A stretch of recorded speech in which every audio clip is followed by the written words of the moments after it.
Chapter 59, Glast Subjugation Mission 8. The issue reported by the Commercial Guild's staff was something that was bound to happen sooner or later. The news is that the mercenaries hired by the Golden King Elt have entered Akan Island. They're taking advantage of the chaos near the faculty building to seize control of the Sylvania branch of Elt's Commercial Guild and plan to capture the highest representative, Lortel. The Elt Guild's forces are significantly depleted, leaving them completely defenseless. It's a well-known fact that time waits for no one.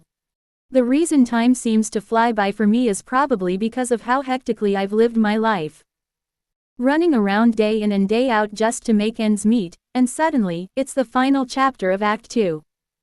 It feels like just yesterday when Yenica took over the student council and caused mayhem, juggling exam scores, the storyline, and camp duties. What seemed like a major incident half a year ago is now just a distant memory.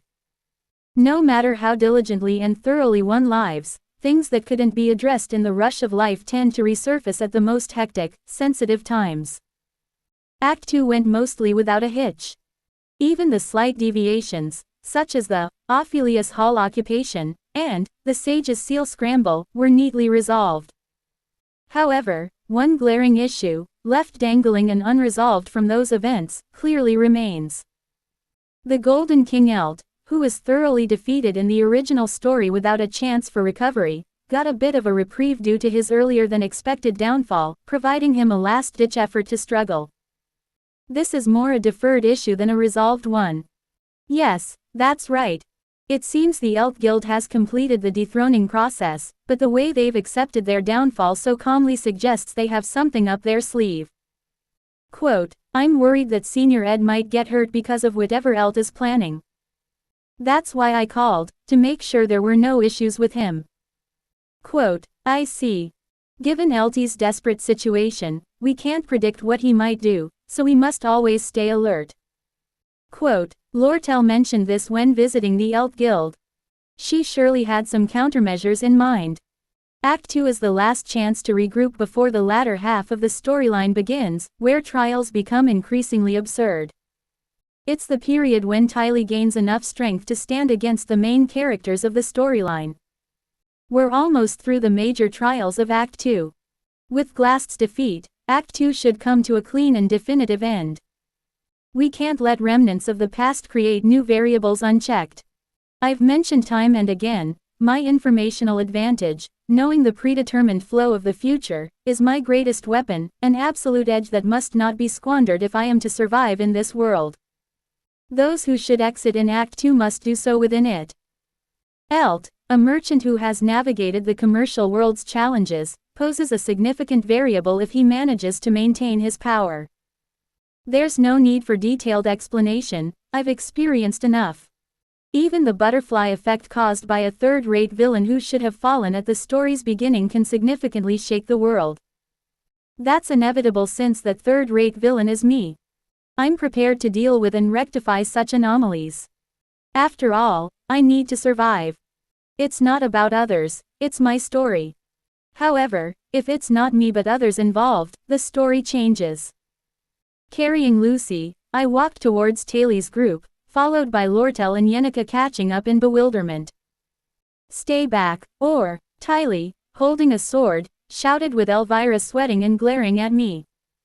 Just as Tylee was about to push the sword forward, Zix grabbed the hilt, lowering it, and stood between Tylee and me. "Senior Ed. We don't want to fight you. We just want to save Aila. Quote, go ahead.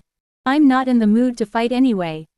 Quote, it seems there was a misunderstanding about my intent to fight Tylee. The path from here should be mostly clear.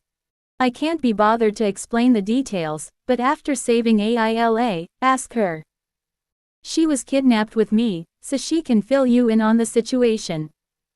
Quote, Senior Ed, then you. I have urgent matters to attend to. I need to go. So, make way. Quote, after a moment of silence, an exchange of looks occurred between my followers and Taylee's group. Zix looked at Tylee, nodded, and stepped aside with him, making way. As the two main leaders stepped aside, the rest of the group hesitantly moved aside too. I glanced at Lortel and Yenica and walked down the cleared path. Passing by, the intense gazes on me were unmistakable. Accompanied by Yenica, who had unsummoned all her spirits, and Lortel in her robe, with Lucy sound asleep, I headed towards the exit. Turning back, Taylor's group was reorganizing and watching us. Tylee. Quote, she looked as if she had seen a ghost. Understandable. Yet, there's still much to do deep within the underground waterway. Small named bosses and various monsters along the path have been dealt with, but the sage researcher come, the revived demon of the waterway, the Cyclops, and the Inquirer Glast remain. Lortel, one of those bosses, will have to wait. The Elt matter is more pressing. Lortel, being a conditionally hostile boss, can be skipped without much issue. There will be many more challenging and rewarding trials ahead, especially enduring Glast's holy magic, which will test the limits of human endurance. Work hard. Quote, there was no need for lengthy explanations or extensive encouragement. With just that brief remark, my companions and I vanished into the darkness of the underground waterway. Taylor's group watched my receding figure in silence, but ultimately, no one said anything further. Our pace quickened. Splashing through the water, Yenica, Lortel, and I advanced toward the exit direction. My father's downfall within the guild is a certainty now, but that doesn't mean there are no ways to turn the situation around. Lortel summarized the situation with her calm tone. The downfall of Eltie's guild is based on accountability. The decisive factor for this downfall was the loss in the drum trade. If we can dissociate from this responsibility, there might be a chance to survive. Quote, then, yes, the goal is to find evidence that this business loss was manipulated. Quote, originally, Elt should have been backstabbed by Lortel in the Sage's seal scramble and fallen into ruin, without any chance for a comeback.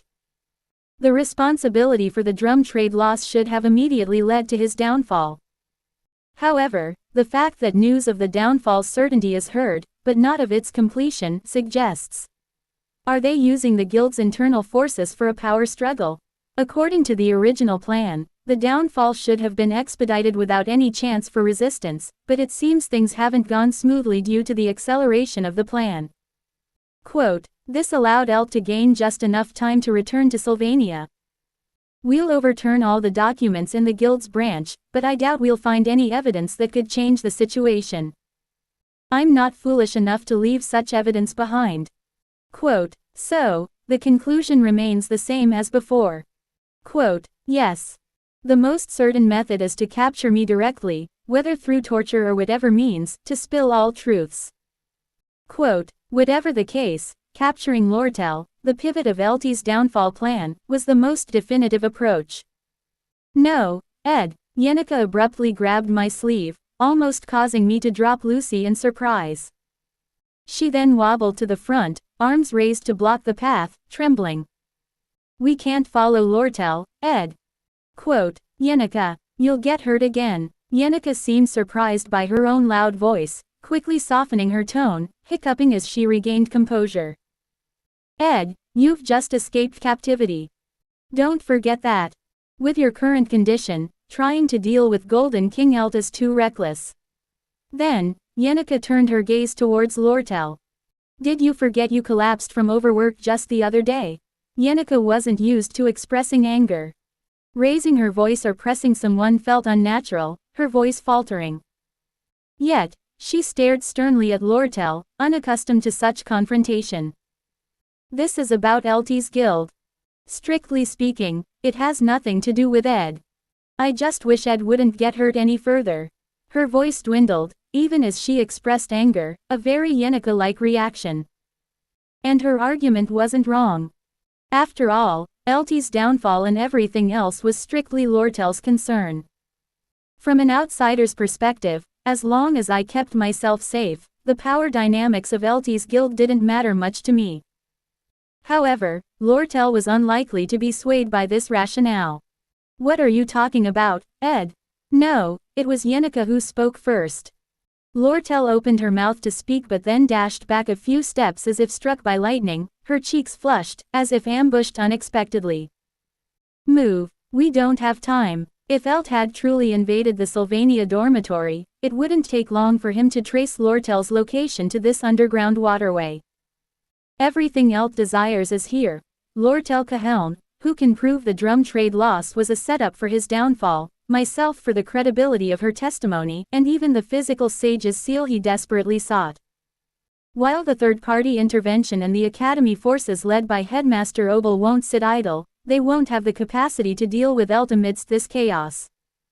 Elt might exploit this opportunity. What do you mean it's not someone else's problem? Have you and Lortel become more than acquaintances? Because of the contract, right? If Lortel loses control of the guild, it'll affect the distribution of magic engineering supplies to you, right? Yes, that must be it. Suddenly, Yenika's brain seemed to spin faster than usual, her ability to assess the situation seemingly doubled. As I hurriedly moved forward, Yenika spontaneously crafted an excuse I hadn't even considered. Yenika, smarter than I thought.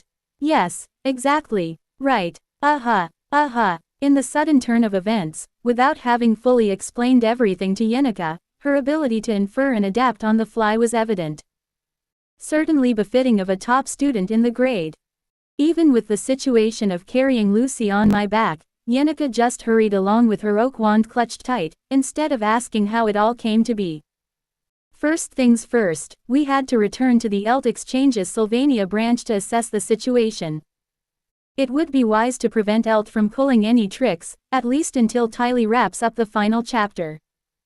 So we raced toward the exit at full speed. I was already tired, and carrying Lucy made my breath come short. Moving through the endless-seeming subterranean waterways, battle traces occasionally came into view. Presumably, these were signs that Tylee had passed by. Considering the many demonic golems and mid-bosses from the entrance of the sewer, it was plausible. Approaching the exit, we came upon the aftermath of a tremendous battle. The mid-boss of Act 2, Scene 2. The superior demonic golem Hayden and Dorothy, the third-year top student from the alchemy department. Hayden was demolished into fragments scattered all around the entrance of the sewer, and amidst the wreckage, Dorothy lay unconscious. What a disaster. Quote, the initial phase of Act 2 isn't particularly difficult. Given Tylee's current specs, he could have blitzed through in a straight line without much resistance. It's my first time running through the secret lab and the waterways in reverse, so observing these aftermaths felt quite novel. I quickly scanned the entrance area to assess the situation. The demonic golem Hayden was truly finished. Dorothy, collapsed on the ground, bore a face streaked with saliva and tears, as if frozen mid-scream from sheer terror. One might think she was tormented, but Tylee doesn't have that sort of disposition. Tylee, you really went to town on your seniors, wait, till I see it, without a drop of pity. Quote, as I sighed upon seeing Dorothy's state, Yenika oddly echoed my remark with an airy tone. It wasn't really a question that needed an answer, right? It's a bit violent, Senior Yenika. Lortel looked pitifully at Yenika, who fidgeted with her fingers, as if to say, why lie when you're going to be found out anyway? Suspicion struck me again, and looking down at Dorothy, the shawl covering her body looked familiar.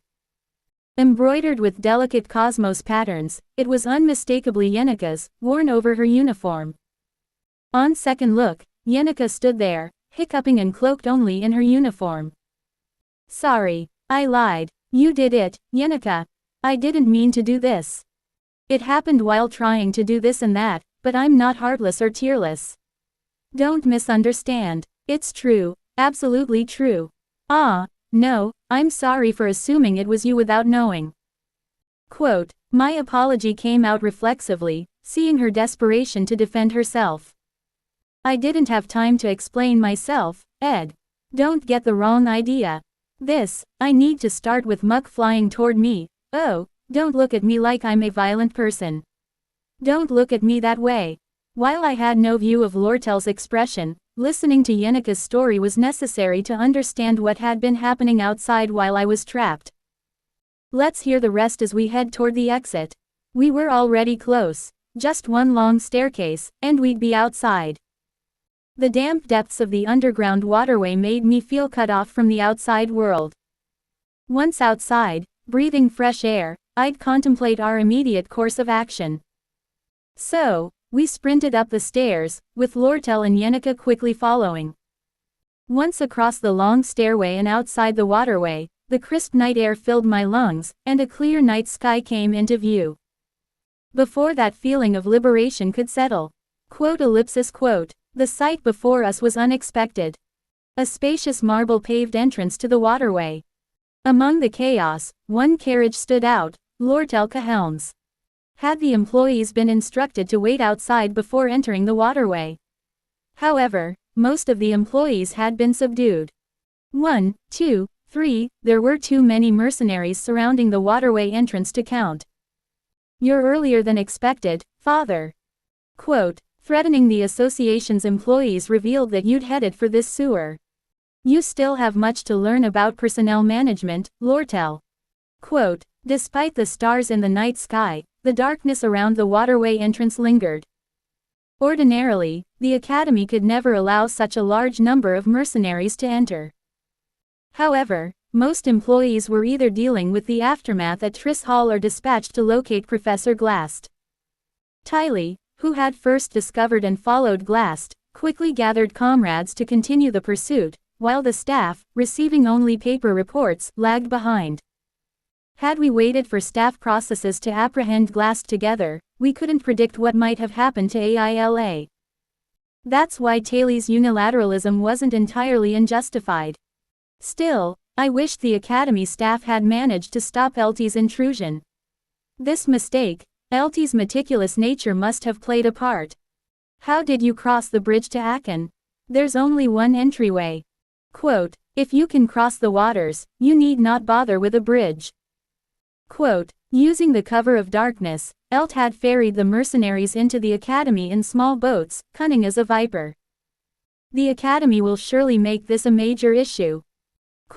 "Better than losing my life, isn't it? Besides, if I can tie up all my business here now, I'll gladly face any subsequent condemnations or responsibility inquiries." Eltie's formerly dazzling image had dimmed. Once a flamboyant figure exuding wealth, Elt now dressed in a modest and unremarkable way, albeit a few remains of valuable ornaments showed past glory had faded. He looked like a man clinging to a ledge before descent, desperation clear in his unwary gaze. The size of the mercenary force brought to face just a few students meant to some, an excessive precaution. If Headmaster Obel acts in person, a mere traitor like me would be subdued in an instant. But I must settle things before that. "And if you can nab the seal amidst the chaos, all the better, right?" Lortel's question was met with Eltie's laughter.